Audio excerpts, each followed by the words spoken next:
welcome to the February Mom Talk Thrive. Julie Young coming from Mount Pleasant, South Carolina. It is so good to see everyone. If you guys are able to turn your cameras on, love to see faces, but I know sometimes you just can't, so totally understand. If you're able to put in the in your name where you're from, sometimes that's fun to see where everyone is from. So we will go ahead and get started. I am kind of solo today, but kind of not. Julie Keating is away, and so is Anne Marie.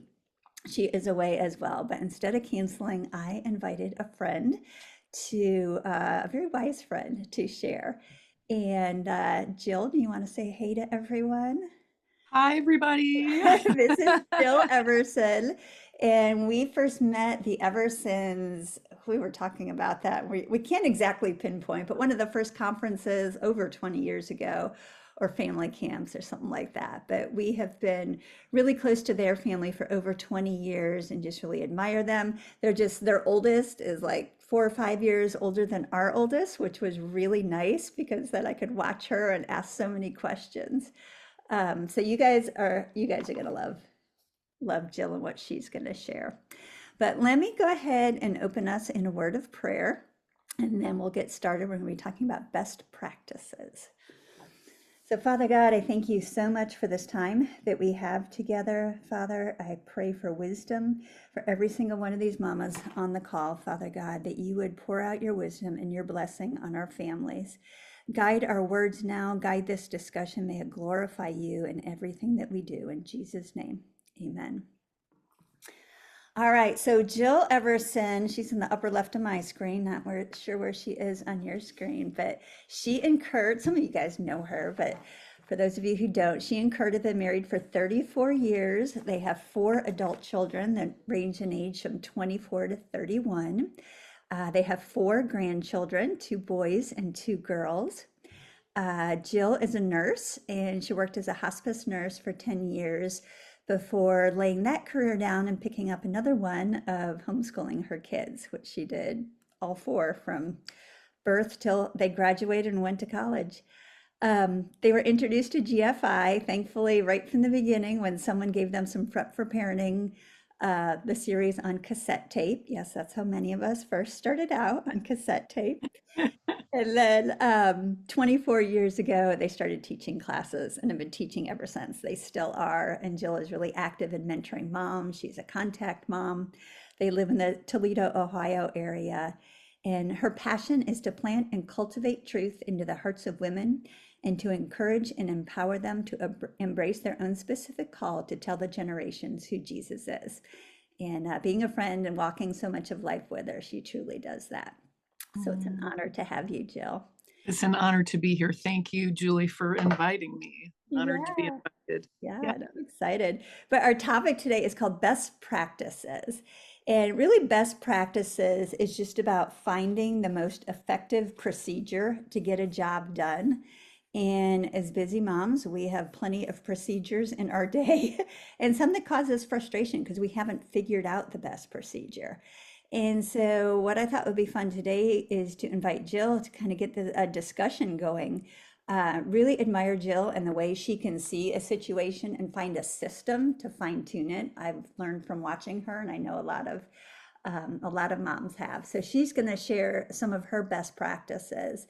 But I also, just like every Mom Talk Thrive, I really want this to be a discussion. So once Jill starts sharing, if you have a question for her, if you're like, oh, I do that too, except I tweak it this way, share, because that's probably going to help someone else out. So very much want this to be a discussion. Or if you have a best practice that you've discovered from watching someone else, from you figuring it out, please share. I mean, we're going to be touching on so many different things. But before we begin there, I want to start with the 2 very best practices that anyone can have. And if you haven't already adopted them, really encourage you to adopt them. And that is the best practice of praying and asking for wisdom. Proverbs 14:1 says, a wise woman builds her home, but a foolish woman tears it down with her own hands. And you think, well, I'm not tearing my house down. But I know there's times where through neglect, maybe poor decisions that we make, destructive behaviors that we have, unknowingly, we can do things that kind of tear our house down. And that proverb starts off with a wise woman builds her house, and we all want to be wise, and God says that we all can be. James 1:5 says, if you need wisdom, ask our generous God, and he will give it to you. He will not rebuke you for asking. And Proverbs 2:6 says, for the Lord grants wisdom. From his mouth come knowledge and understanding. Wisdom is both a perspective. Sometimes it's just when we get wisdom, we see things differently. And it's also a person. And that person is Jesus Christ, our Savior. 1 Corinthians 1:24 says, but to those called by God to salvation, both Jews and Gentiles, Christ is the power of God and the wisdom of God. I also saw a quote. I went to a conference last week, and just thinking about praying. And I know we've talked a lot about times of prayer and a quiet time and what that looks like as a busy mom. And the pray without ceasing, we've talked a lot about trying to make prayer a conversation throughout the day at any point, just to talk to God and realize that he is near in the mundane and the little and the big. But there was a quote that said, when we're praying, when we're talking to the Father, we open the day in prayer. Good morning, Lord. And we don't say amen. We just leave the phone off the hook all day long. Mm, And I mm. loved that analogy. It was probably written by someone from my generation because they said leave the phone off the hook. We don't really talk about that anymore. Okay, so before we jump in, I know you guys are dying to hear from Jill, and I am too. But along that thread of praying and asking the Lord for wisdom, what I want to do is we're going to take just 2 minutes. I'm going to set a timer and I'm going to play some music. And I would like everyone to spend those 2 minutes praying. And I want you to ask the Lord to bring to mind places where you need a best practice. And usually those are areas in our lives that are frustrating us. You know, maybe it's getting out of the house with all of your kids. Maybe it's getting something started in the morning. You know, I don't know what it is. Maybe laundry. You just have not figured out how to keep up with the laundry. Whatever it is, ask the Lord to reveal that to you, and then ask for wisdom. And maybe he will answer really quickly, and you get the answer from someone in the next hour, but you might not. It might be in the next week, it might be in the next month. But we're just going to take 2 minutes to ask the Lord to reveal these things to us and to give us wisdom right now. So, I honestly, when Julie asked me to do this, I said to Ellen, I don't even know what I can share. Like, what do I even have to share? You know, it's funny, like once you start doing something on the regular basis that's working for you, it doesn't seem like it's that big of a deal. And so I had to really like think back, like when my kids were really little and the things that I was frustrated with, which was pretty much everything. Like, how in the world am I supposed to get all of this done and take care of these kids and have something to eat when Kurt walks in the door? And for me, maybe even to get a shower. I mean, all this stuff is the reality of how in the world are you supposed to balance all this stuff? And uh, thinking back, I had to learn to do that. And I learned to do that a lot through other people that I admired. When I would see them doing something well, I'd often ask them, how do you get that done? And sometimes people would tell me how they get it done. And then I would try that for a while and it didn't work for me. So this is the other thing I want to start with by saying is just because somebody shares, I'm going to just say somebody because it's going to be all of us sharing things, but I hope. But what I really, really want to say is that just because something works for one of us doesn't mean that it will work for all of us. And so you have to take into consideration who you are as a person, who the Lord made you to be, what your strengths are, what your weaknesses are, and then what things work for you. And there's not a right or wrong answer. There's really just like, okay, I mean, this fits in my rhythm. This works for me. And so we just keep doing it. But when things don't work and you're feeling frustration, go to the Lord and ask him. I mean, just like Julie started this out with, it's so important that we like ask the Lord, what in the world, what in the world could I be doing better? I have a tendency to say, what am I doing wrong? Not necessarily always wrong, but how could I be doing this better? Um, and sometimes it even might work for us, but it might not work for our particular kids. So there's a lot of tweaking that we need to do as moms along the way. And even as they go into different stages of development as well, there's lots of tweaking that needs to be happen. I found I was constantly changing things as my kids grew, or as situations changed, or we had different, I don't know, different kinds of commitments that I had for my time. I had to change things up. So it's okay to keep constantly changing them, and the way we do things. Um, I wanted to start by saying this, and a friend reminded me of this yesterday. Um, what we do in our home as like running our homes basically is what we're doing, organizing our families pretty much in our day. We need to remember that we're a team. So even when your kids are really little and they can't do a whole lot to physically help you, our goal is to help them to be part of that team and for them to know that they're an important part of it and that they are necessary. So we, like Julie said, we have 4 kids, and I would hear, I'll give this example. Our next door neighbor who lives right behind us, we live out in the country. We have a 2.5 acres of property to take care of. And so our kids were often outside with us, working, helping us do things. It's just what we did. It's our culture. It's the way we did things. And so often they would see us, especially Saturdays, all of us out working in the yard together. And one time, the dad like is talking to me through the woods, and he's like, how in the world do you get your kids to be out there helping you all the time? I mean, they're out there for hours. It's not just I'll rake the leaves for half an hour or something. Like, we were working together, doing hard work for a long time. And I said, I'm not real sure. We just always have worked together. We just always do together. We do things inside together. We do stuff outside together. It's just what we've always done.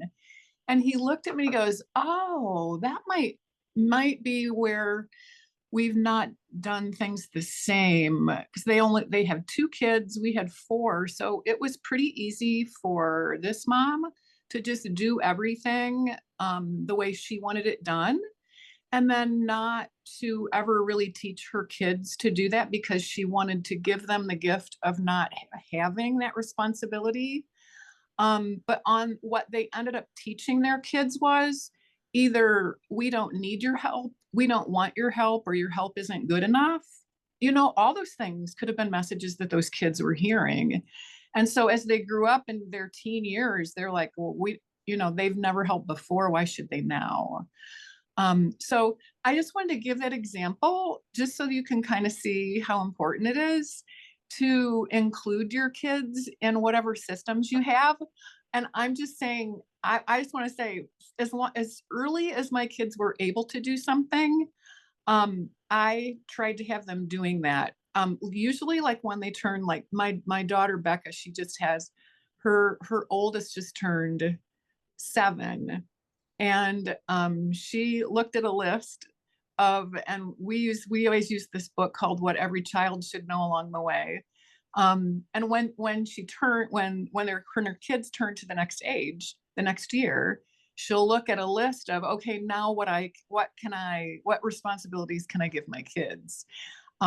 It takes longer to start them learning those things, but in the long run, I am telling you, it is an absolute lifesaver. It would have been absolutely impossible for us to do even just to give an example, half of the ministry things that we did when our kids were growing up, if our kids weren't helping us and we were doing stuff constantly, let alone we would have been going nuts.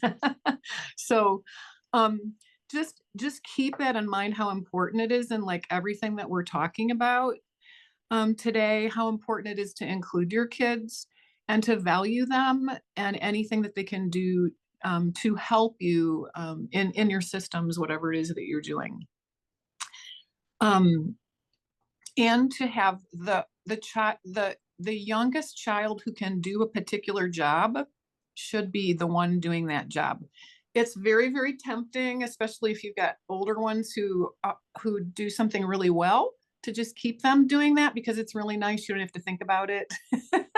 But the younger ones, like if there's something that a younger one could be doing that an older one is doing, it's really smart to move that youngest one into as much as they can be doing. Again, for multiple reasons, like I just said. So also, I just wanted to begin by saying, and I guess I've already begun, but not to leave out the importance of routine and structure in your day. Oh my word. Structure and routine is your best friend. It should not be your chief. It should not be ruling you. You should be ruling your routine. When your kids know what's coming next and you know what's coming next, it keeps everybody accountable. It doesn't have to be a particular time that you're doing something or a particular day, but for me, it really helped me have a guideline of what needed to be done. Like I still do this. I tend to do the laundry on a particular day. And I pick a day that I'm home to do that and not so stressed out that I'm going all over the place. Margin is super important, that you know, build margin in your day. And the way you do that is by not trying to cram too much in a day, which I am very guilty of. I will cram twice as much. I'll have twice as much on my list as I can really do. And I remember when the kids were little, just being so frustrated by that. But then I just learned to like, okay, move it on to the next day. Move it on to the next day. It's okay. Oh, and sometimes when my kids were little, I would just even do it would even put empty dishwasher on my list because it's something I did. You know what I mean? I mean, we have to do that every day, but if it helps you, if you're a list person and you like to check off, I love to check off. I love to check off a list because I can see this list of like, wow, I really did do something today. Whatever you need to do that gives you satisfaction, like just do it. And even if you already didn't have something on your list, but you just did it and you want to write it down or put it on your list, put it on. Sometimes Especially it with helps. young children, go ahead and put, Yes. like, read them a story, take them Yeah. to the bathroom, put them down for the nap. You get to the end of the day, you're like, I got nothing done, but oh, you got a lot done. Exactly. And the enemy wants us to think that we've been doing absolutely nothing all day long. It is totally could not be farther from the truth. So, whatever you need to do to help yourself get some satisfaction in what you've finished, because you have finished lots of things every single day. Yeah.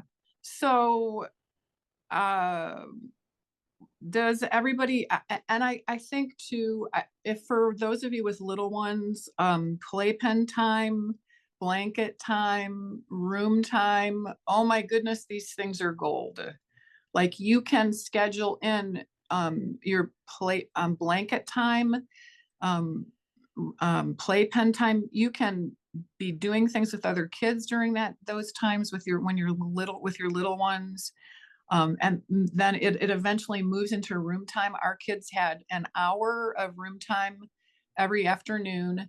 And during that time, I would take a 20-minute nap. That was the very first thing I did. And I had to force myself to do this because I'm a doer. Like I said, I like to get things done. I had to force myself to take a 20-minute nap. And then I would have 40 minutes to do a few other things, and maybe I would try to do things that I couldn't do when the kids were awake. And that really helped. That really helped me a lot. I needed that nap to like reset. So think about their room time or their nap times a little more with resetting yourself than getting as much done as you can, and you'll be amazed how much better your attitude is. At least that was true for me. Like, can anybody else relate to that? Okay, good. Thank you. Yes. I mean, I was like just as excited about everybody going down for nap time or room time. And honestly, our kids loved room time. They loved having even in their school years. And again, I'm talking because we homeschooled. Um, Even in their older years, they loved that time, like just alone, where they were recharging too, and we're all happier coming out of that. So again, you need to have a routine and a structure to have that in place, but it is so essential. I think that kind of going on that place of rest. Lisa Roth is on here listening. Lisa is my sister-in-law for many years, and for any of you who might have this option, what we did for to give ourselves a little bit of rest as moms is we would do once a week, at least in the afternoon, we would take each other's kids. So 2 times a month, I knew that I could make appointments on those 2 days every month. Lisa would have my kids, and on the opposite two Tuesdays or whatever it was, I would have all of her kids. I did this before I did it with Lisa. I did it with another friend. Her kids got a little too old for it. And she didn't really need it anymore. But when our kids were preschoolers, especially, oh my goodness, just to have that day twice a month that I could look forward to and know that it was an afternoon to myself was huge. I didn't have a grandparent. We didn't have parents in the area who could help us. So I had to be pretty creative as to how to make that happen. But I'm telling you, even if you can just do 4 hours with another mom and just share like that, look for ways for you to rest and get ways that ways that you can, like, I don't know, fuel yourself, other than just the daily figuring out how to do that, things that you can look forward to. um has anybody done anything like that? For a while, I had a friend who worked out at the same gym that I did, and we would trade like workout days. Mm-hmm. So she would watch my kids while I went and did my workout, and then I would watch her kids when she did her workout. But that was when she only had two and I only had one. Gets a lot harder when it's like one mom on like 5 or 6 kids. Yeah, well, we had 7. So with Lisa, we had 7, and she had twin babies. So So no, you're you saying I guys, have no excuse then? no, I'm just saying that, like, that's how desperate I was that I needed to do this. That I would, like, I don't care how many kids you have, we just need to do this. I don't care how hard it is. We just need to do this. I obviously had more kids than she, but mine were a little older, so they were a little bit easier. Lisa said it was worth it and it was a lifesaver.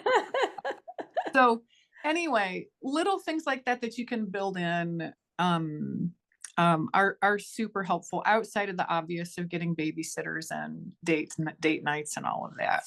Although we regularly set up our babysitter a month at a time for our date nights. That's how I think. I think like I got to plan this out or it's not going to happen.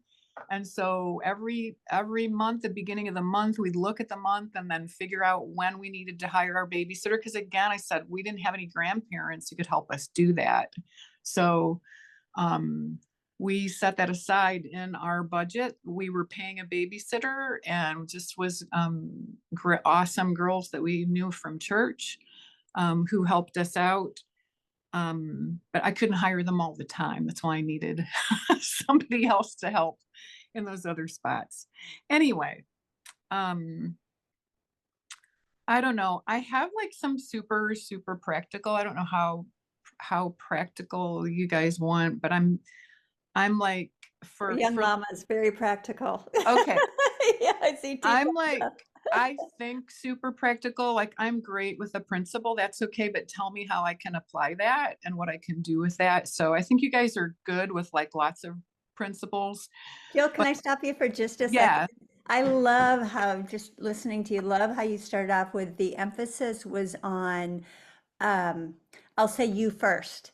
And often as moms, we don't put ourselves first. We wear ourselves out, and it's Yeah. very noble because we're taking care of our children. And while motherhood is so sacrificial, I think there isn't Mhm. a mom on here who wouldn't say, I've sacrificed a lot, but that we're only as good as we are getting rest and taking care of ourselves as well, which anyone who's been on Mom Talk Thrive for a while knows that's our heart, is for you as moms to thrive, because then you can thrive in raising your children.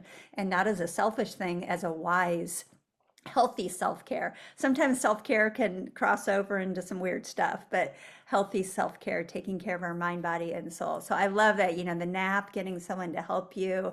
So I just really encourage, if anyone's going, no, that sounds great, but I don't have someone, I don't have time, I don't. Ask the Lord. He knows that you need rest. And ask him, how can I get rest? How can I get a little bit of a reprieve, Lord? Show me. I know rest is important to you. You command us to do it one day a week. Yes. So, yeah, just lean into how that can happen for you. Very good. Yes.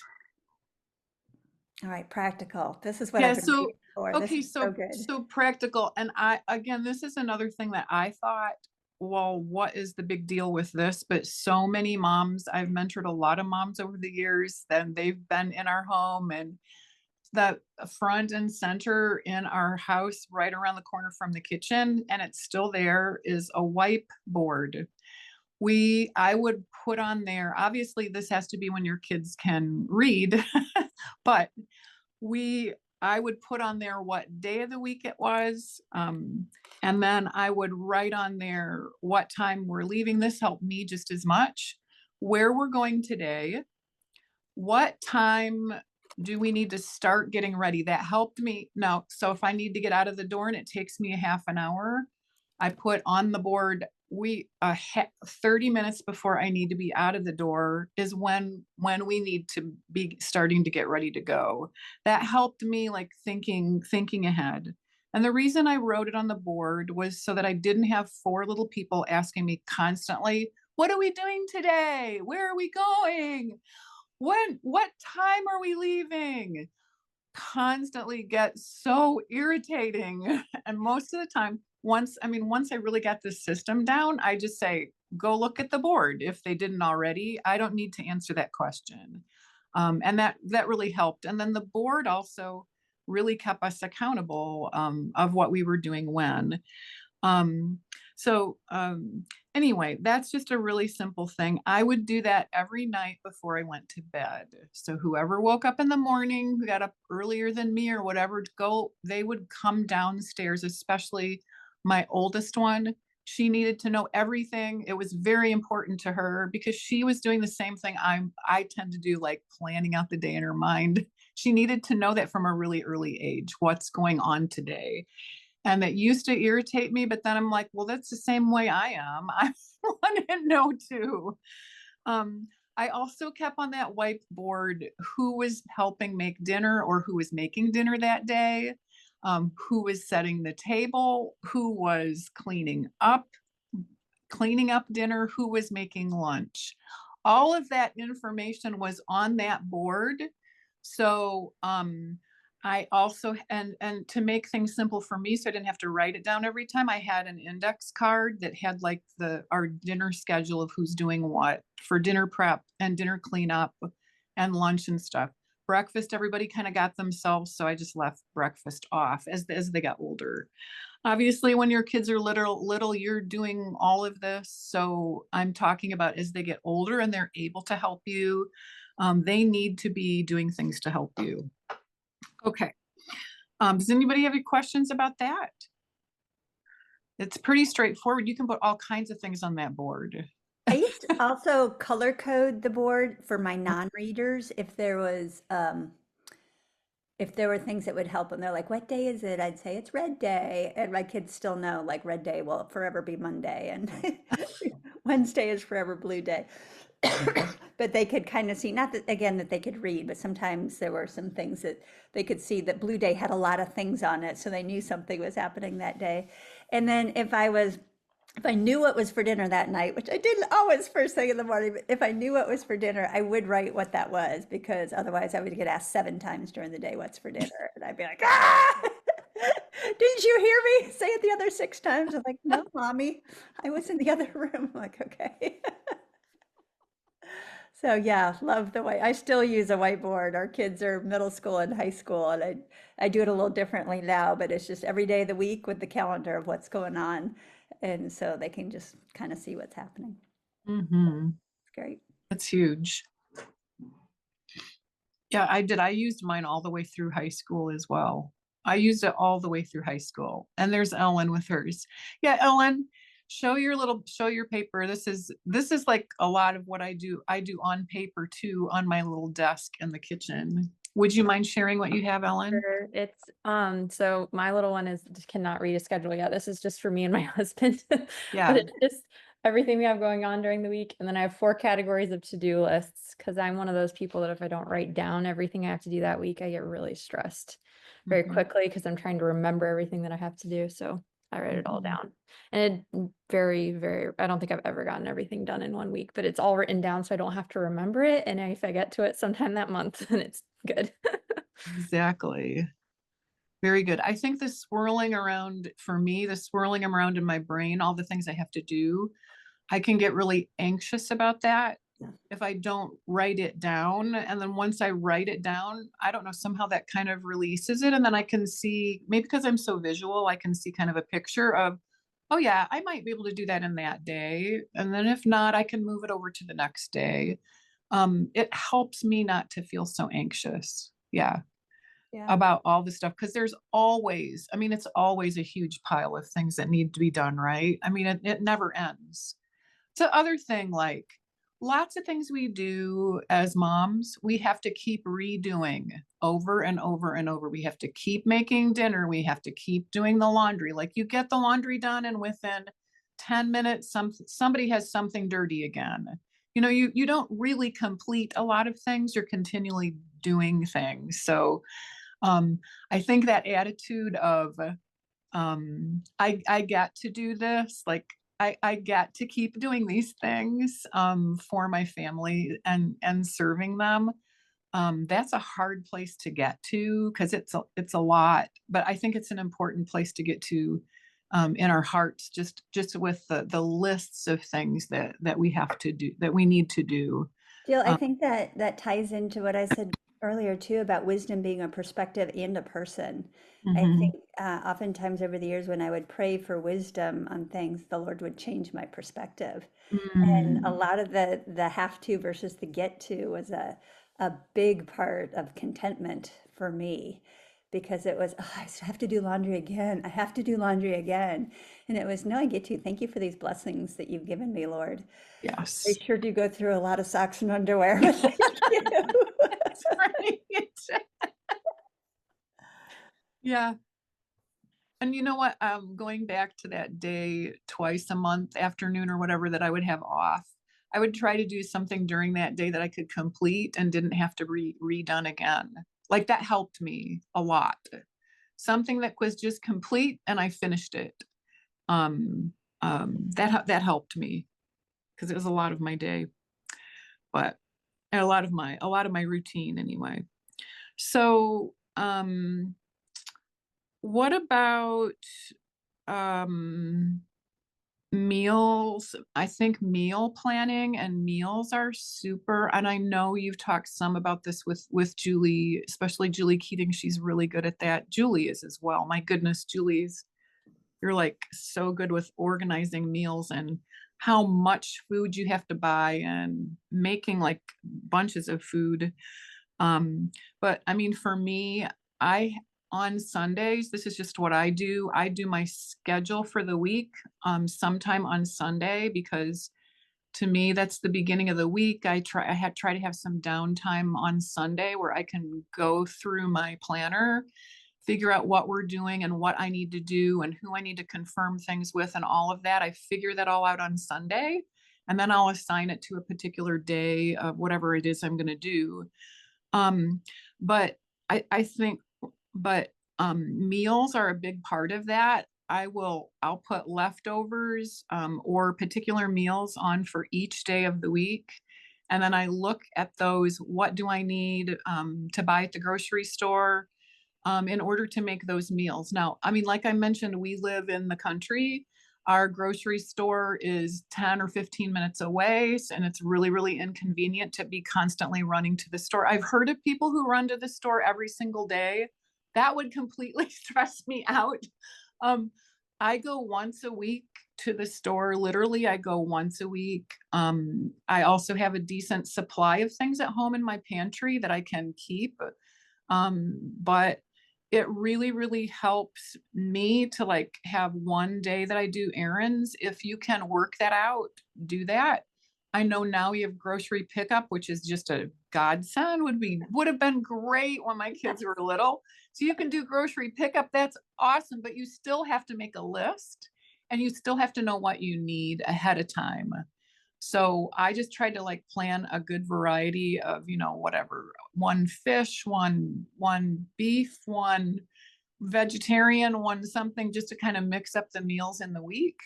And then I would plan out, look at every single meal and make sure that I had all those ingredients, and then making sure ahead of time that I have the ingredients really, really helps.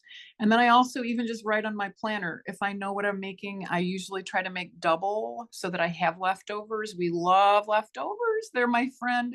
If I'm going to be gone like later till like 5 o'clock or whatever, somewhere on a day, I plan a meal that can be leftovers, or it could be a crock pot meal, so that when I get home, we weren't like, and I mean, even now I do this, but especially when our kids were little, that I wasn't coming home and being completely stressed out. I don't even know what we're having for dinner. Occasionally that would still happen, but most of the time I had at least a backup plan. So have a backup plan for yourself. So that's not so stressful. Meals, I think, are really, really, meals are really important. That I think that was a big area of stress for me until I kind of figured out how to juggle that. Does anybody want to jump in on that? Because I'm pretty sure that has to be a everyday thing for all of you. I can jump in. Okay.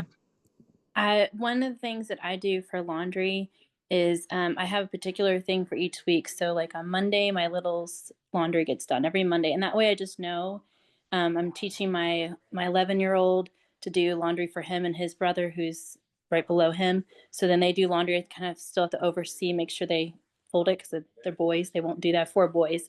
And then Tuesday is I alternate between towels one week and whites. And then Wednesday is my husband and my color day.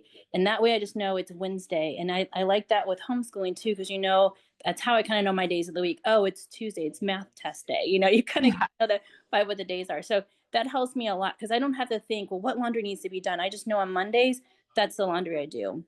And that makes it really easy. And then far as food prep, every Monday night is leftover night because my two oldest go to Trail Life with my husband and they need to have a quick meal and be able to get out the door. And then during soccer season, that practice night, that's crock pot night. And that way, again, I just don't have to think about it. If you can automate, and I used to blog about this when I had more time, like just trying to automate our lives. The more we can automate our lives and not have to think about it, the easier it is for our families too. And we can benefit our families and concentrate on the discipline and the sibling rivalry and the bigger things that need to be done, cleaning our houses. And I just always try to think through that the seasons are going to change and what we need are going to change. But, we can try to make things as easy as possible that way. I think that's how my brain works.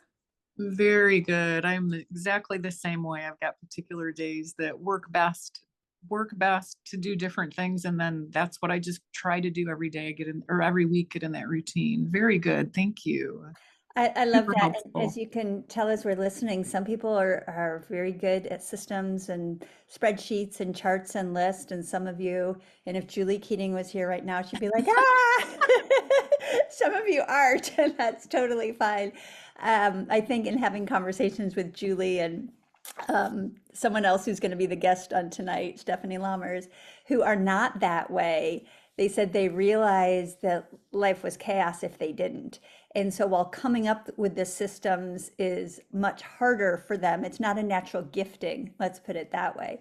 They were really in tune to watching for the Jills of the world and be like, that's how you did it? Okay, can I copy that? Can I take a picture of that? And copying. And there is no shame. And if you have a friend who is really good at systems, sit with them for a few hours, ask them to ask to shadow them for a day or whatever it takes, and just say, what are your systems? I'm going to copy them all. And usually that's a compliment that someone who has been given that gift and it's a little bit easier for. I love to know that I'm helping someone else who that's not their gifting for. But also, if that's not your gifting, don't let it be an excuse to let your house be kind of chaotic and say, oh, I'm not like Jill. I'm not like that. I'm not so organized. I don't have all those systems. Well, if your house is chaotic, you need to come up with something. It may not look like Jill or some other people who have that gifting, but you do need to come up with a few things. And again, that's just asking the Lord for wisdom. Lord, you created me this way. Help me, because I also don't want to be that foolish woman that's tearing my house apart. Yeah, and my friends who are very sanguine and their focus is fun, not organization. I have learned so much from those friends of mine. Like, just chill, like, have some fun, be flexible. We need to be flexible, and we can always learn from each other. It's so important that we can see ourselves in that thing that's difficult for us to just push a little bit more in that area. Yeah. Mm-hmm. Yeah. And You not just are say, fun, that's Jill. not the way I You got like both genes. Jill is always laughing and fun. Well, I would say that I would probably be a lot more rigid with the routine than most people would. So like, if you've got to be like, if it was cleaning day, for instance, if it's cleaning day at our house and someone says, let's go to the park, I'd be like, we cannot go to the park. We have to clean today. This is the first thing in my mind. It's just the way I think. No, we will not get the cleaning done. And then in my mind, I have to just be like, okay, Lord, what do you want me to do? Do I need to be flexible here, or do I need to stick with my plan? It's so important, you guys, that we do that, because sometimes we need to just throw the plan aside and just be like, go to the park. It's a beautiful day. Like, if you're going to the park every day when it's cleaning day and you never get the cleaning done, that's the context. Okay. If you're consistently doing things, getting your cleaning done or whatever, just using cleaning for an example, or laundry or whatever, and it really messes up the rest of your week, then you need to look at that and be like, okay, I need to be maybe not quite so flexible. You just you got to feel that out. And especially in different seasons of your life, I just can't emphasize how important it is to have margin in your life, like plan margin to be able to be spontaneous, or be able to do just fun stuff that comes up, or fun stuff that somebody calls and says, hey, I'm just saying park again, because it's just what keeps coming to my mind, or go to a pool or something in an hour with us. It really, really helps to have some margin built in.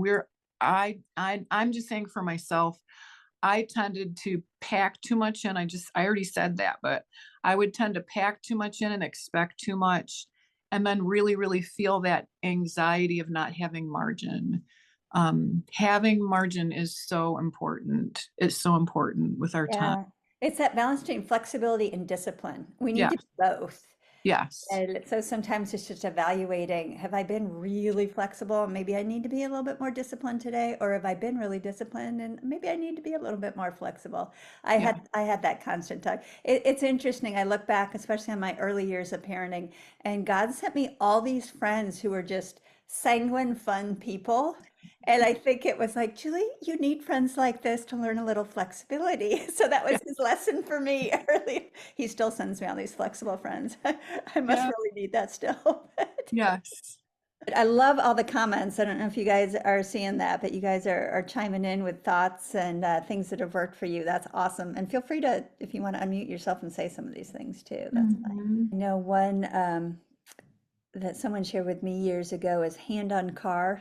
I don't know if you guys have heard of that, but you're getting the kids are getting out of the car. You know, the 8-year-old can unbuckle themselves and the 5-year-old, and you're trying to get the 2-year-old out of the car seat and also get the baby out. And oh my goodness, where'd the 7-year-old go? Don't run out in the parking lot.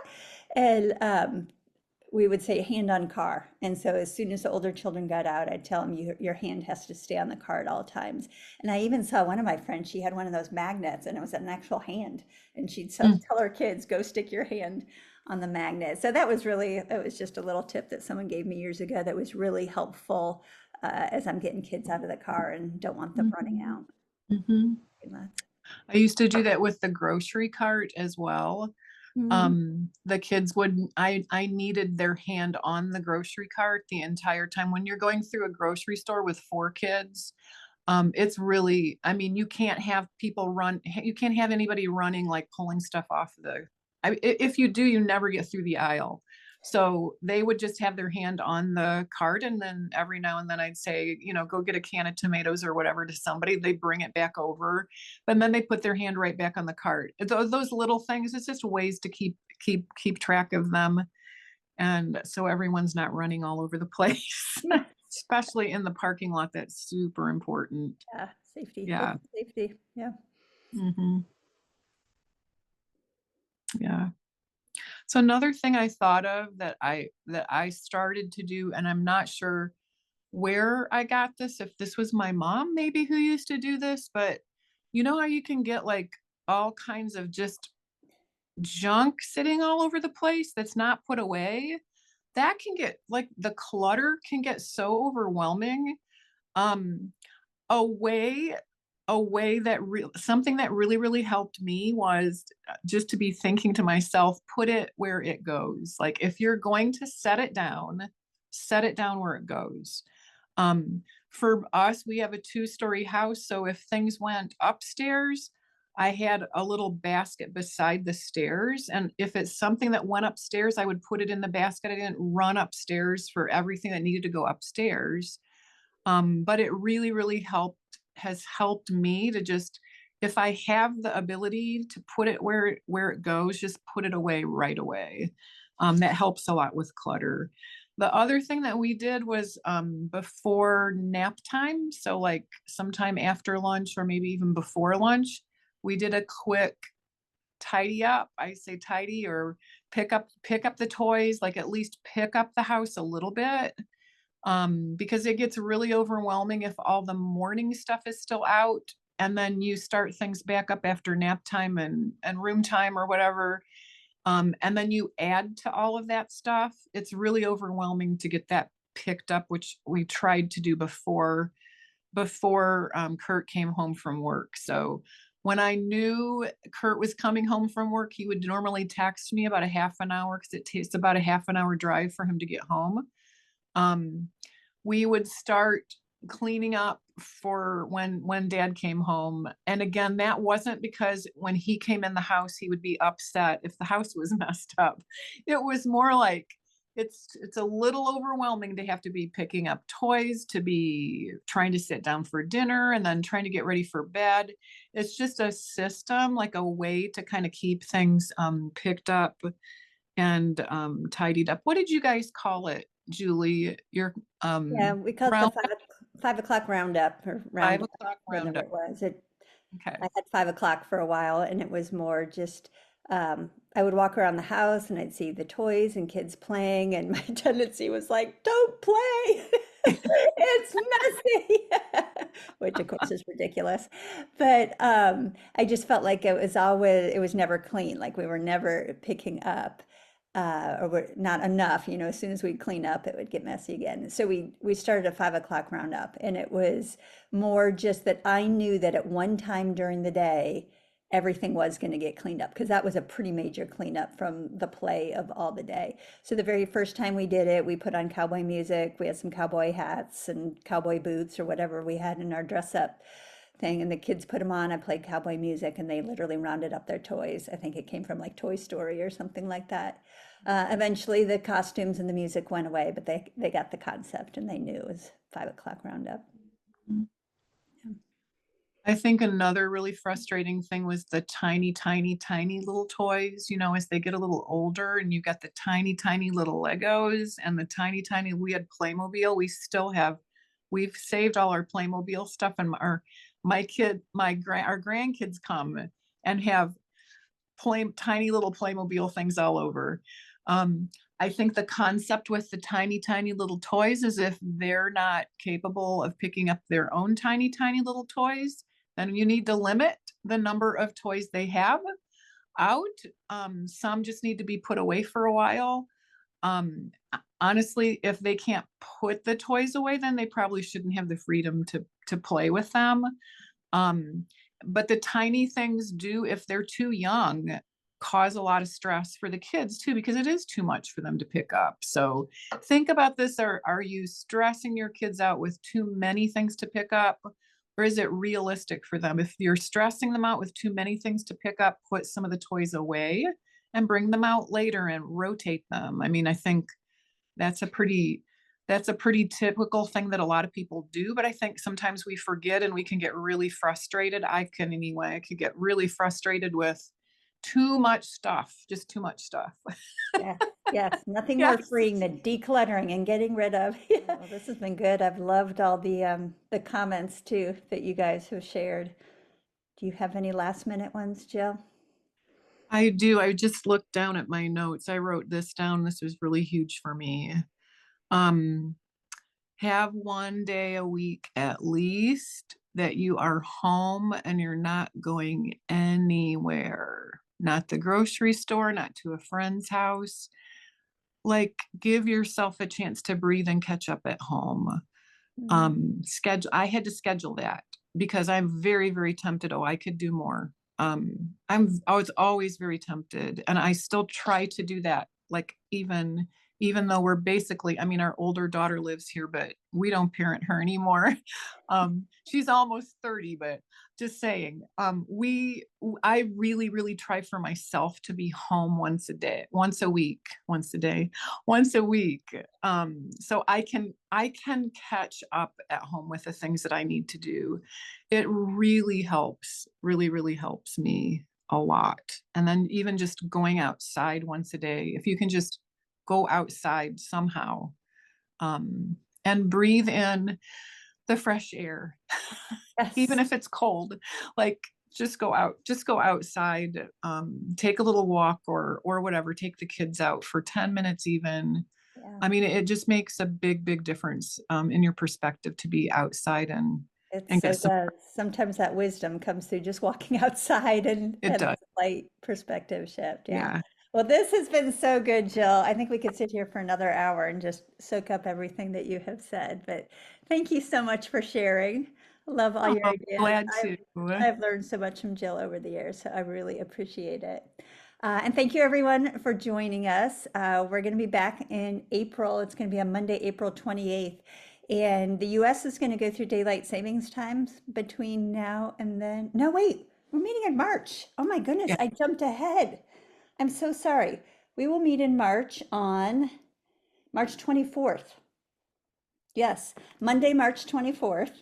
But still, same thing applies. We will be going through daylight savings time in the US. If you're not in the US, just double check what time that will be for you. I usually use timeanddate.com, but there's lots of different ways to do that as well.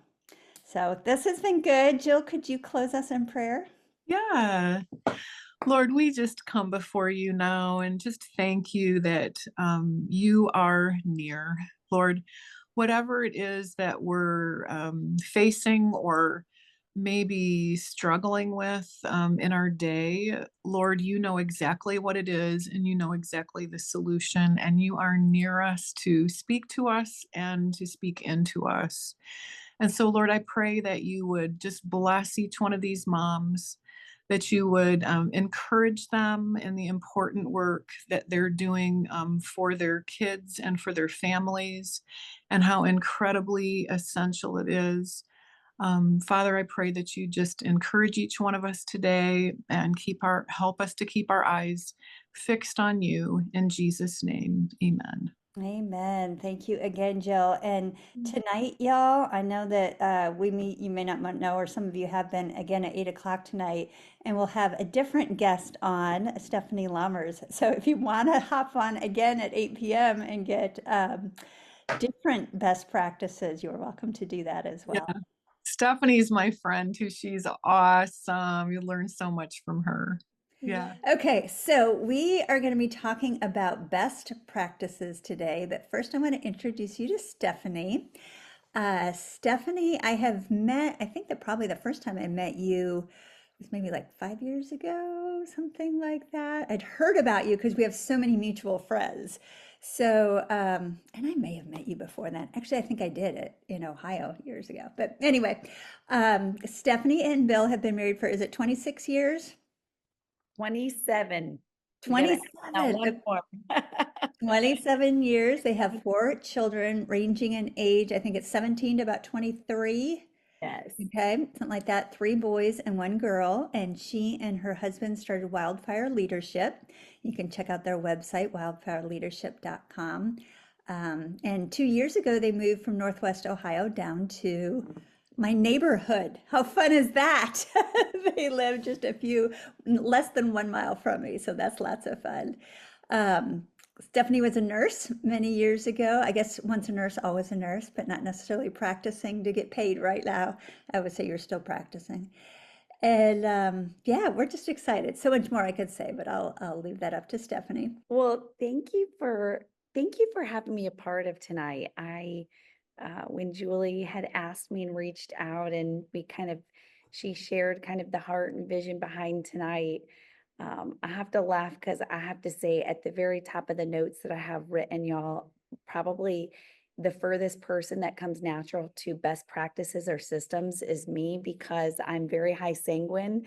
And so when I was young, I loved to go with the flow and let's go. And then I realized very quickly into being a wife and mom that was not going to last very long and last very well. And so I became very passionate about best practices and systems and all of the things. So I'm excited to share tonight, but also more so to hear also from other people. So I will just say too, what Julie had mentioned, I want this to be very conversational. And so I would love to have y'all ask questions or put things in the chat box. And I have a couple questions written down as well, but I would say just a little bit about myself. I know many of you are probably familiar with the temperaments and all of that. And by nature, I've always loved things that are organized and tidy and clean and together. But on the other side of me, I'm just like, I love to go with the flow and very sanguine and let's just have fun kind of thing. And like I was sharing early on into being a stay-at-home mom and homeschooling and as the kids grew and the family was growing, I specifically remember this one day. My husband, Bill, came home from work and he is very much a process system guy. I mean, very strategic. That's the way he is definitely wired naturally. God has gifted him that way. And I remember I was having this moment where I just was quite honestly kind of venting like, oh Lord, I don't even know, Bill, what to do. Like this is happening and this. And he's like, do you have a system for it? Do you have a system for that? And I remember in that moment thinking like, I'm not an employee like at your work. I was in my brain thinking it had to look a certain way. And then all of a sudden he began to share some things. He goes, you have systems and processes all over this home. And he started to highlight the things that God was giving me wisdom on and I was doing. But it was a season where I, like probably many of you on here, was just hungry for more, learning more. Like, how can I continue to glean and grow? So I thought if it's okay, I just thought, Julie, I could just share just kind of like the 3 quick category per se as I was praying through this, like what to share and encourage, and then just kind of dialogue and open it up too for some questions and thoughts as well. But when I was praying about this and just kind of thinking about my years of mothering from our oldest is 23, our youngest is 17. So my season of life looks a lot different than it did years ago. I mean, we've had all the different seasons of they were too little to, be a part of the chores. And then now they're working and, my oldest has moved out. And so there's different seasons, but I've had to really establish some different systems or best practices that I feel like, again, we're always adjusting as moms in each season. But I thought these three that I just quickly share with y'all, and then we can just kind of open it for dialogue and real practicality as well. But the first one that I would often say to myself is resetting rhythms, not rigid rules. I think for me, one of the greatest breakthroughs came when I stopped trying to balance it all. And I realized that balance was impossible as a mom and a homemaker. I mean, there is no perfect world of balance. And instead, tried to really operate out of different rhythms of my days, rhythms of our mornings, afternoon, evening. And I'll kind of share a little bit more on that in just a minute. But really, getting more into the rhythms versus, the rigid rules per se. Shifting from perfection to reset, that was a huge one for me. I loved the whole visual idea of that our home was going to look like a Pinterest home. And the reality is it never did. And it was never really intended to. And so had to really shift my mind into that. And, but the second one was, and I kind of put them in these categories just kind of for easy talk taglines, but contribution over chores. This was something that early on I actually learned from Jill Everson, who some of you I think heard from earlier. She's one of my dear friends, but I always call her like my mentor mom. But she is the one that also introduced my husband and I to GFI and just really got us, taught us a lot. But I remember her really expressing early on about how crucial it is to have a teamwork mindset with our kids versus just divvying out chores. And so that whole thing, contribution over chores, has been crucial for me over the years because it's helped us create a culture of the kids are a part of contributing and working as a team versus just thinking, I'm just doing the chore because my mom asked me to. But the third thing that I was just going to share real quick, the system, and then we can kind of get into the deep dive of it, is embracing the Haven home and not perfection. And for me, this was really big to create a Haven home is a place of safety, a place of peace, and I think as moms and as women, we desire to create a place where our kids want to be. There is order. Our meals are, on a table and things are orderly. But at the heart of it, I think a lot of us, at least for myself, we definitely love the perfection mindset. Heather put, I want my home to look like no one lives here. I'm laughing because we're all like, yes, yes. What is it about us? I'm like, oh my gosh, I'm totally with you. It's like, I want it to look like the magazine. And it's like, nobody's house looks like that all the time, right? But can I just ask y'all this question? Because I think this will kind of help us as we kind of like break down those three things and get super practical. But how many of you in here try to have some type of daily rhythms, like a morning rhythm, an afternoon rhythm, or an evening rhythm? And maybe what is the next question I'll ask is, and then Stephanie asked, what was the first one? Oh, okay, let me go back up to it here. But when I'm going back up to that, it's the resetting the rhythms, not rigid rules. Because I do want to just share a little bit about that I have found that some of the rhythms in my days are so crucial versus like the rules of what this has to look like. Hey, if this doesn't look like this at this time, that's when I kind of say that the grumpy mom stuff comes out, right? And we become rigid and over relationship. So, but let me just kind of ask you maybe to unmute and share what is one of your current rhythms that you would say maybe you're struggling with the most, or that you're like, I need a new idea or a new solution? Maybe it's a morning rhythm, an afternoon, or an evening rhythm. Is there anybody that wants to unmute and maybe just kind of ask or share something that you're kind of feeling stuck in specifically? I'll go. I was feeling super stuck with after dinner because I have like a 2-year-old who has all this energy and wants to like wrestle. And then, the older girls who are able to help a lot, and then the toddlers who still need a lot of structure and supervision. So that's my biggest area of need right now. Okay. Well, we'll talk about that here in a minute. Because you said how old? 2? Yeah, my youngest is 2, and then I have 4, 5, 9, and 10. Okay. All right. Bedtime routine is always a fun one. Okay, I'm gonna come back to that one because that's a really good question and a good thought, especially having some I had 3 boys and a girl, and let me just tell you those bedtimes, when you said the word wrestle, our boys, I would say our boys weren't as much wrestlers as much as they were super what do they call it? Superheroes at that age. Everybody wanted to be Spider-Man, Batman, whatever, and they're wanting to fly off the couches and the bed versus let's settle down and go to bed. So I'm gonna make a note of that and share something here in just a minute. But anybody else, real quick, want to unmute and just maybe share right now, just like a rhythm or a part of your day that you're kind of maybe like wanting to get some feedback on? I'll go. I shared a little bit at the beginning, but so I have a 14 and an 11-year-old.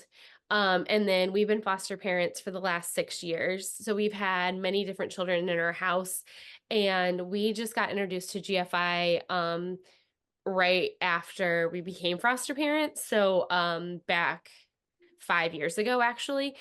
So I feel like I kind of got a rhythm and a structure going with my older girls as far as like getting help and doing their own laundry and things like that.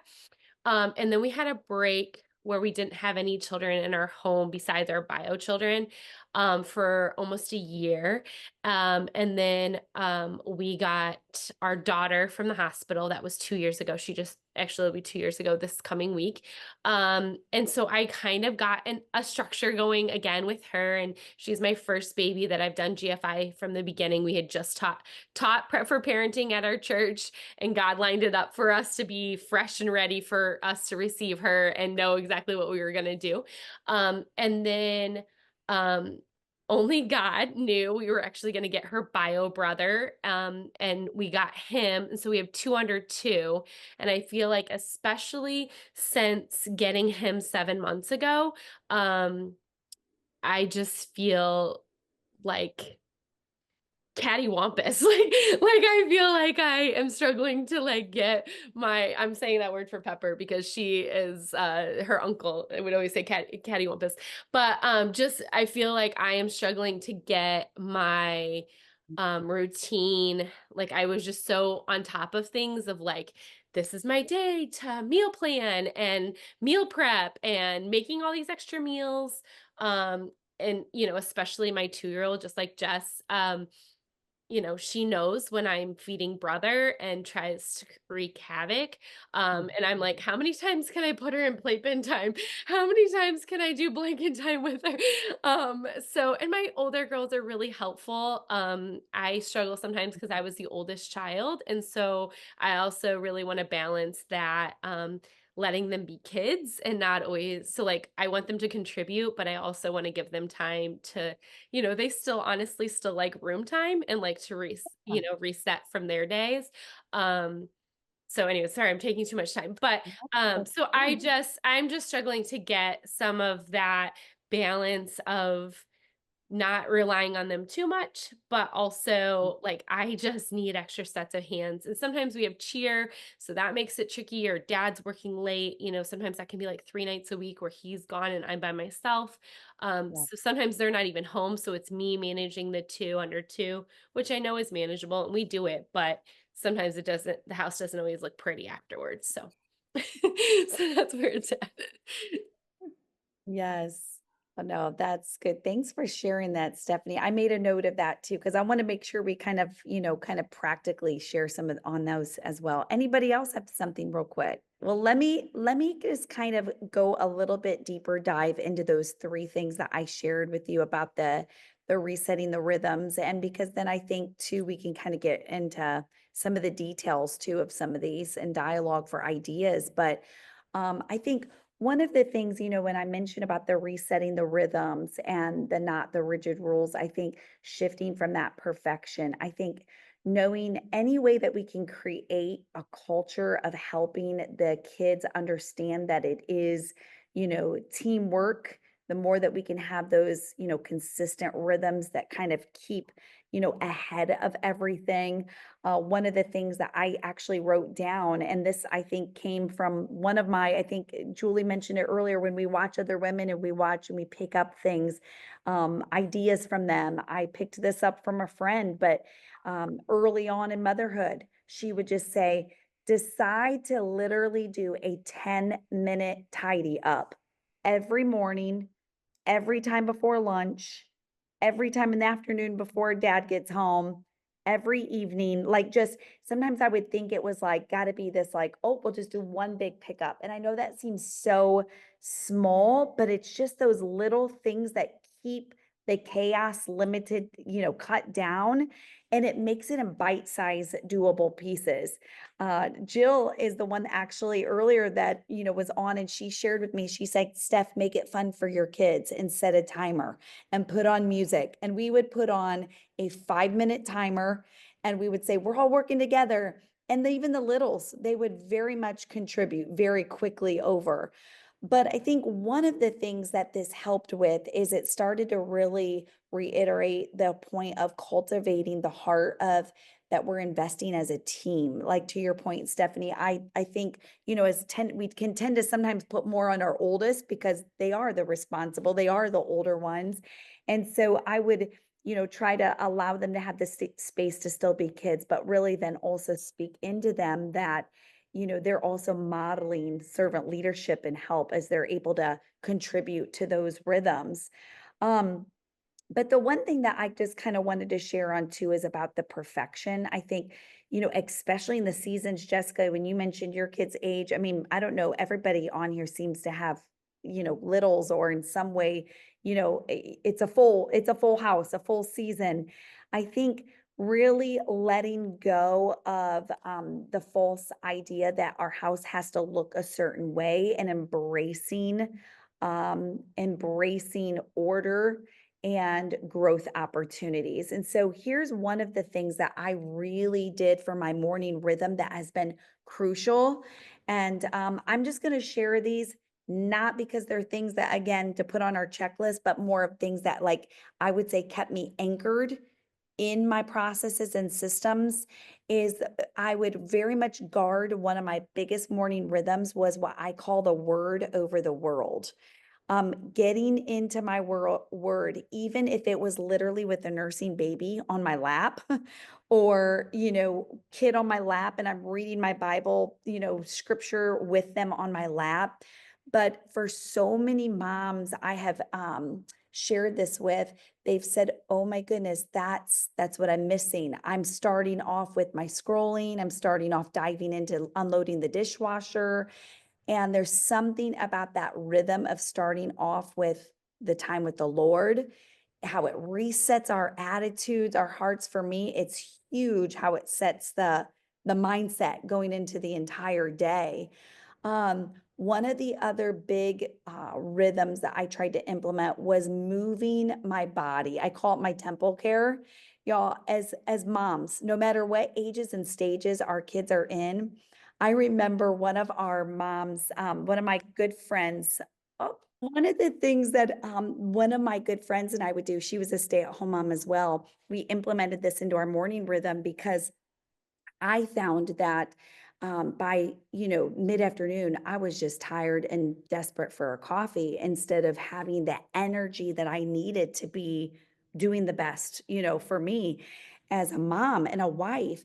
And so we really guarded that exercise. And I'm just going to be real, y'all. I didn't really love exercise. I'm like, I'm just trying to care for my toddlers and my kids. How can I fit in exercise? And so we would bundle up the kids in our double strollers and we would walk the neighborhood together for like 15 minutes. We didn't overcomplicate it. But what that did in our morning rhythm, it completely reset like our mindset. We'd encourage each other, we'd pray for each other. But that was such a crucial time because what it did was that part of the morning rhythm really helped kind of push me into the afternoon, going in knowing if I did two things for myself that day, it was time with the Lord and caring for myself. And it was huge.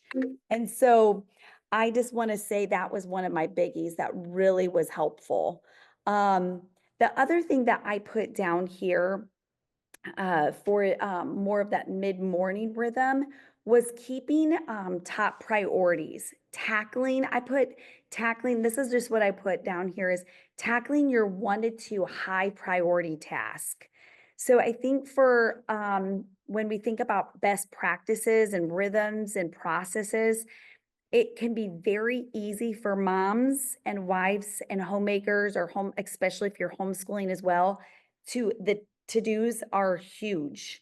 So as much as that I could prioritize just tackling the 1 or 2 highest priorities, it kept those order of priorities in check. And that helped me to kind of keep that rhythm going. It was a best practice for me. Instead of feeling overwhelmed that I didn't get all of it done. And then the other one that I wrote down for an afternoon rhythm was, getting time outdoors for the kids. This was huge, especially how many of you are stay-at-home moms and you work, or the majority are staying? Okay. I think this was a really big best practice, you would say almost, because what I found was, Jessica, even like when you were saying about your little one having a lot of the energy at bedtime, I noticed, especially having 3 boys and a girl, they had a lot of energy, especially in the winter in Ohio, because we were cooped up a lot for those winter months. So I would do anything I could to have literally an time outdoors, to get creative, to play in the woods. We would do things, we would bundle up. And how did this affect me as a homemaker, as a home manager? Was one, the kids had fun. We got creative. We had special time together, but it also, can I be real? It kind of exhausted them. It needed to get off some necessary energy as a mom. One other thing that I had written down that I just wanted to implement or share that I implemented was early on, I would feel so drawn to this idea of I want to have intentional Bible time with my kids. But the kids were little, maybe they'd have, energy or it would feel like one more thing to try to squeeze in the morning. And as I was praying about this, early on that God just really gave me this idea. I called it the B&B time, breakfast and Bible. And it just, first of all, I say boys have the love language of food because kids love to eat. And so it was a God idea. I was trying to get them to sit still in their Bible time, in this morning rhythm time. And what I began to find was as I would make a breakfast, was we'd be eating together, we'd be sharing about the Lord, doing our devotionals together. It became one of our favorite morning rhythms as a mom with the kids. They still, at this age, talk about that morning rhythm and how much like they still like lean into that.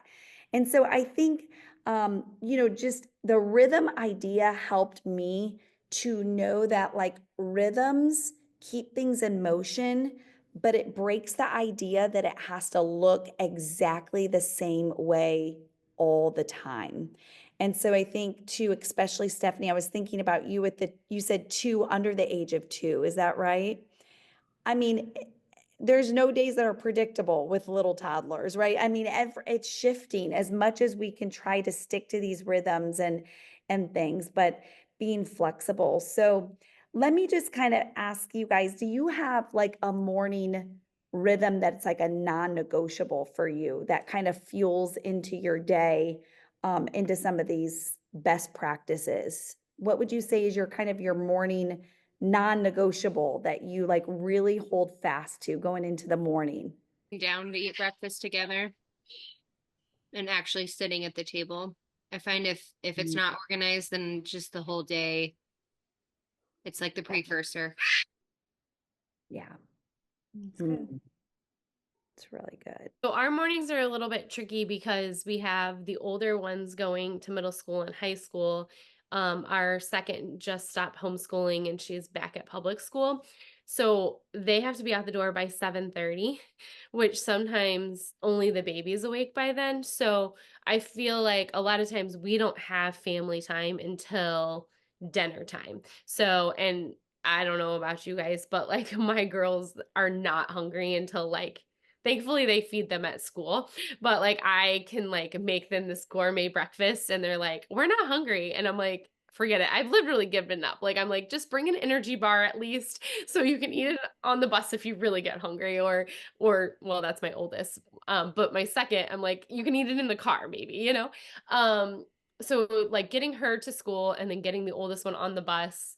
And then the babies, they go to daycare at least 2 days a week.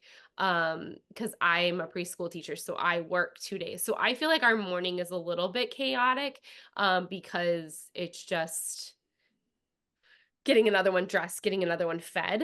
We used to be so good at sitting and eating breakfast together. It's just not, because everybody's going different directions. I feel like it's a little bit more challenging now. Mhm. Who else has one? Any other one? Anybody else have like a morning rhythm that you really hold fast to? Me and my husband drink coffee together and we're like reading through the Bible in a year and we're doing it together. So we try to do it Monday through Friday together. That's probably been the most consistent one. But I do have like a devotional book that I read to my kids while they're eating breakfast. So I feel affirmed by what you said. I love that. I will say too, I love that, Jessica, because one of the things that I found was just finding a really age appropriate devotional for the kids in each season of life. And I think that actually came through one of the moms groups coming out of a GFI where, you know, we talked about just creating spaces of devotionals and time with our kids that, you know, it's age appropriate. It's meaning that even their attention span. But I think creating that, especially in more of a morning rhythm and not being rigid about it. It's like we didn't have every day it didn't look exactly like that previous day. Maybe somebody got sick or somebody woke up with a headache or things get thrown, right? A toddler, you know, has an accident, whatever it is. But the point is keeping to that. It really helps going into the day, attitudes, closeness, connection. Anybody, okay, let me kind of ask this. What about afternoon rhythms? Does anybody on here, okay, I see Stephanie, yes, for me, Jesus and hot tea. Yes, it's a necessity. I guard it really quick. I mean, that's when we talk about best practices, let's be real, all of the rest of the day goes much better when us moms are filled with Jesus time, right? What about afternoons? Does anybody have an afternoon rhythm or something that they really hold fast to, or something that they're struggling with that we could kind of just maybe practically dialogue about? Like for me, afternoons would have a really good morning rhythm right up till lunch, get them down for a nap, and then that was always the hardest for me as a mom was once I woke up from the nap until dinner time because in some ways I felt like, whew, that's about all I can do. And it tended to be that was the outside time if we could get Yes, outside. that's really good. Yes, I would agree. I was the same as Julie, and I think part of it too, I remember reading a book where it talked about like knowing your best, you know, knowing your energy times, like even just knowing like, are you a morning person, an evening? I definitely am a morning person. So come afternoon, I would hit that wall and then I would just be like, wow, we got how many hours until dinner? And that was one of the things that we really found was implementing that rhythm of a quick pickup and tidy up at the house and then outdoor time as well. I think the only time that's challenging is when, because he's 7 months and she just turned 2 last week, is when their naps don't line up. And it's like one of those moments where you're like, I like literally they're just two ships passing, and it's like one woke up and then the other one's going down and then the other one's, so it's like I never really got like a break. I mean, luckily he's Mhm. not moving yet, so I can like throw him on a blanket and like get dishes done or stuff like that, but just not really getting your full mind reset or even that 20-minute nap that you're just like you just are really craving. I think those are some of the like harder afternoon times. As far as the older girls though, they're kind of in their routine of like coming home, grabbing a snack, having like 20-30 minutes of just like reset time, and then doing homework. And but yeah, I feel like the push to bedtime and from dinner to bed and then from nap to dinner, like those are like, it's like the clock slows down. Yes, it's so true. And I know that my kids are a lot older now, but than some of yours, but those are some of the times too that we were very limited on screens. So one of the systems processes that we would have, one of the, things is our kids were never free to just go turn on a TV or a screen whenever they wanted. They asked, and they knew that there was a certain time block. I will say that I would definitely save certain, oh my goodness, some of the best little learning videos and things that were out then when our kids were little. That would be sometimes like that window of time. You all remember, like, I mean, they're not even out probably anymore, but some of those little character building movies, Julie, that like I'm sure your kids watched them too, but I'm trying to think of what the name of them are right now, but you'd pop one in and it would be kind of like, I would say like the afternoon filler. It might give me 30 minutes, but for dinner prep, but it was kind of a saving grace because it would be something like teaching a character thing or something fun, one of those little movies, but it actually was life-giving. But that were some of those things that I would find to kind of help fill in that space, but then not just putting them in front of a screen was really important as well. Yeah, there was, I wish some of the Australians were on because there was some of our Australian GFI friends sent us these DVDs and also some CDs that were Colin Buchanan was his name. And I found him on Spotify. He's still there.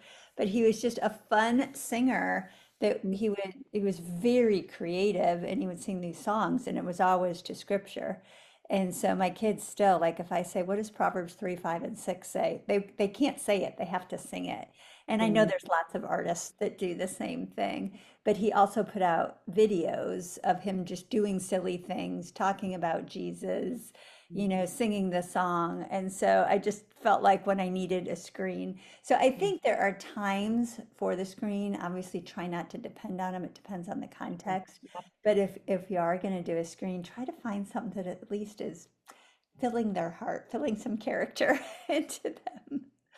But yeah, Yes. that was often while I was fixing dinner, because Rich would, sometimes push, walk in right in the door, right at 6:30 when we're supposed to be eating. And I'm like, there were so many times I'm like, if only he got home earlier. But, it really taught me to Yes. reach in and do some things that I needed to do. Yeah. That's good. Well, I love Stephanie. I wrote down rhythms. I think when I think of a rhythm, I see a musical score, and a rhythm is real like short things. It's like da, da, da, da, da, that's the rhythm of the song, and it's quick. And I love that because I feel like rhythms are small steps, and Yes. that's easy to think of it that way. And sometimes, part of our day just gets wildly thrown off.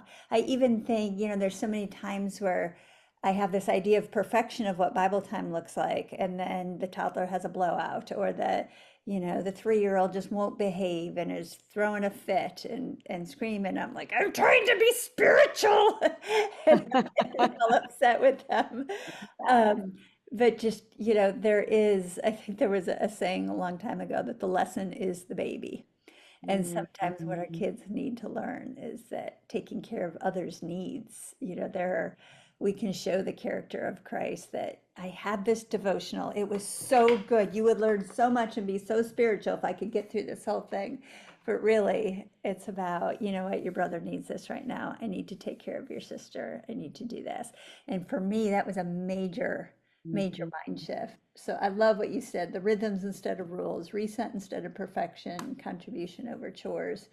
Um, so good. The reset over perfection was just something I really had to learn over time because I tend to have this perfection of what I want Bible time to look like, what I want my day to look like. And it took a while to realize there is no perfect day except what exists in my head that isn't real. Well, and I think too, you know, with the tuck-ins, bedtime tuck-ins, you know, even thinking about those rhythms, like, you know, we've gotten through like morning rhythms and daytime and, you know, and then we're going into evenings. What I quickly realized is that, you know, for me, because I was a morning person, I wasn't as much a night person. And so by the time the night would be wrapping up, I mean, Jessica, when you mentioned about your 2-year-old wanting to wrestle and play, I mean, I was like, I am exhausted and ready for bed. And so I remember feeling almost kind of this mom guilt because I didn't want to do a warm, cozy tuck in for my kids at bedtime. I was just like, I'm ready to kind of like dim the lights, you know, load the dishwasher and call it a day, right? And go to bed. And so I remember one evening, my husband Bill and I were talking about this, and I just said, I'm exhausted by the time I get to bedtime.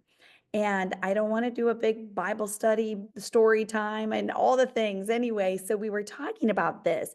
Well, he said, why don't I take on the bedtime devotional times? Because he says, I have been at work all day long.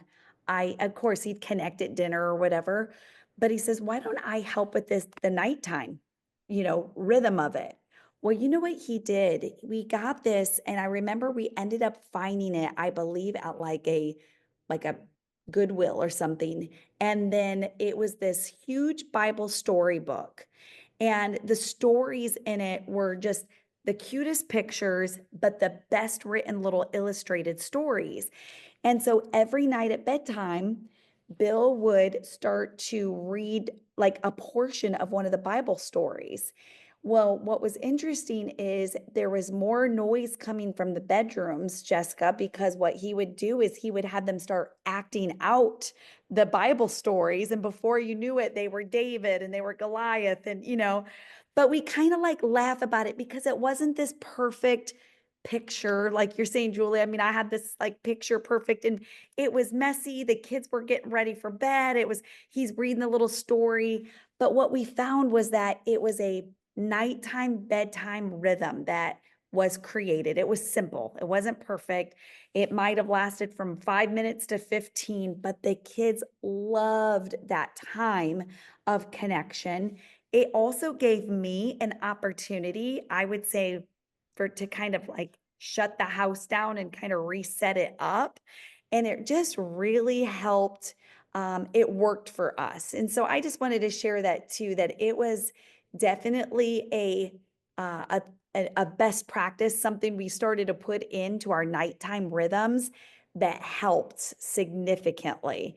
And Bill was able to be more patient and let the kids bounce off a little bit of energy for 15 minutes before bed. And it helped me as a mom to kind of unplug and reset before the next morning started all over again. So I just wanted to kind of share that because that came to my mind as well earlier. But I just want to share one thing. I was actually sharing this a little bit with Julie that, you know, when Julie shared about how a lot of times we kind of just watch and glean and learn from other moms. For me, one of the things I remember specifically picking up from Jill Everson is I remember being early on at her house one time after like a mom's group, and she had this big dry erase board on her wall. And on the dry erase board, it would have the date written for the day, and then it would have like everything from like what they were doing that day, from music lessons at 2 p.m. to who had what for chores. And I remember walking by that dry erase board and it kind of caught me, caught my eye. And I thought, that is genius. Like, why don't I have a dry erase board in my kitchen doing the same thing? And so I said, Jill, what is this? And tell me, how do you practice? How do you use this thing? And so she began to share with me that part of why she used it was her kids were wondering what was going on for the day, what they were having for dinner. And then after 3 or 4 of them would ask the same question, I mean, as a mom, that gets really like wearing on you after a while. It's exactly what I was going through. My 4 kids at that time were younger, but they would be asking the question like, where are we going today, Mom? What do we have today? And I noticed that it started to become almost wearing on me versus, oh, this is something that I want to implement like a best practice into our home rhythms. So I bought a dry erase board, stuck it in our kitchen next to the back garage door. And every morning I would start to write maybe a Bible verse we were working on that day or that week. Our daughter loves art. So I would kind of like empower her to write some kind of art and draw a picture of for the day for the kids. And then I would write out maybe what the schedule was or where we were going, who was on to help for dinner that night. And it seems so simple, but oh my goodness, ladies, it saved me so much like excess conversation and repeated questions. And it just brought, again, order. It brought order to the function of the family. And I think that's really what I just wanted to, I guess, encourage is asking the Holy Spirit, what are some of these rhythms as wives, as moms, as homemakers? Like, what are the things in our days, in our mornings, our afternoons, our evenings that sometimes just take a small tweak or adjustment that can make a big difference. Kind of like me with the dry erase board. It's such a small thing, but it really made a big difference, especially in that season of life. Father, thank you so much for this time together. Thank you that we can gather together, even just take a moment to rest in you and be reminded that God, you give us wisdom, you give us ideas, you help us when we feel tired and weary as women, as moms, as wives. But God, you also do answer our prayers and you give us ideas and practical help by even just encouraging from one another. So God, I just ask that, Lord, even as we walk away tonight, God, thank you that you created the world and you work in these rhythms and ideas, God. And so you give us insights. What are the things in our days that maybe we can take out? What are the things we can add in? What are some small tweaks and edits and things that we can change, God? I pray that, God, you would just give all of us wisdom, that we most importantly will just glorify you, God, and walk in the empowerment of the Holy Spirit, God. So we thank you for Julie. Thank you for her heart, for each and every person on this screen and beyond, and just taking the time to do this, God. And we just give you glory and praise in Jesus' name. Amen. Amen. Well, thank you, Stephanie, for giving of your time. We so appreciate that. Good wisdom.